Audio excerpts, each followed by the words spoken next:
الحمد لله وحده والصلاة والسلام على من لا نبي بعده أما بعد فأعوذ بالله من الشيطان الرجيم بسم الله الرحمن الرحيم أولئك الذين اشتروا الضلالة بالهدى فما ربحت تجارتهم وما كانوا مهتدين مثلهم كمثل الذي استوقد نارا فلما أضاءت ما حوله ذهب الله بنورهم وتركهم في ظلمات لا يبصرون صم بكم عمي فهم لا يرجعون صدق اللہ العظیم۔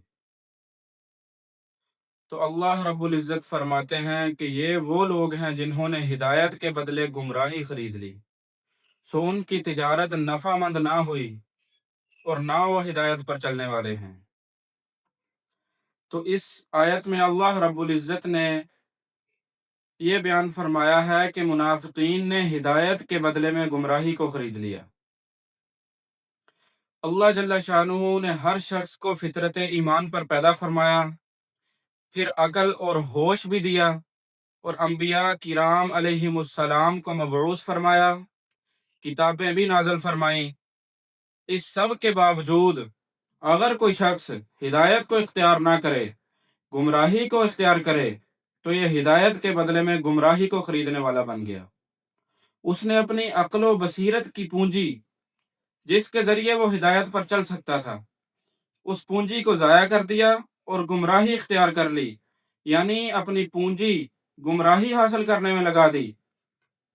تو ایسے لوگوں کی تجارت کے بارے میں اللہ رب العزت نے فرمایا کہ ایسے لوگوں کی یہ تجارت نفع مند نہیں ہوئی، بلکہ سراسر نقصان اور خسران کا باعث ہے۔ حقیر دنیا کے لیے گمراہی خریدی، ہدایت سے منہ موڑا، آخرت کی بربادی کو خریدا، فطرت سلیمہ جو کہ ان کی پونجی تھی اس کو برباد کیا، تو ایسی تجارت میں نفع کہاں ہو سکتا ہے؟ نقصان کو نفع سمجھنا یہ بہت بڑی حماقت اور خود فریبی ہے۔ اہل ایمان کو دھوکہ دیا، ان کو بیوقوف بتایا اور خود ہی دھوکے میں پڑے ہوئے ہیں۔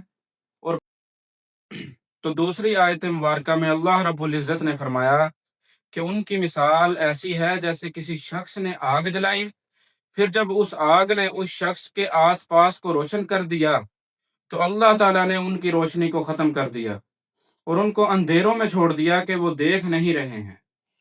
یہ لوگ بہرے ہیں، گونگے ہیں، اندھے ہیں، پس یہ لوگ رجوع نہ ہوں گے، یعنی ہدایت کی طرف لوٹیں گے نہیں۔ تو اللہ رب العزت نے اس آیت مبارکہ میں منافقین کی دو اہم مثالیں دی ہیں۔ منافقوں نے ظاہری طور پر اسلام قبول کر لیا اور دل میں ان کے ایمان نہ تھا۔ ظاہری ایمان قبول کرنے سے جو کچھ انہیں دنیاوی فائدہ پہنچ گیا، مثلا جان و مال محفوظ کر لیا کہ مسلمان ان سے تعرض نہ کریں، ان کو اولاً ایسے شخص سے تسبیح دی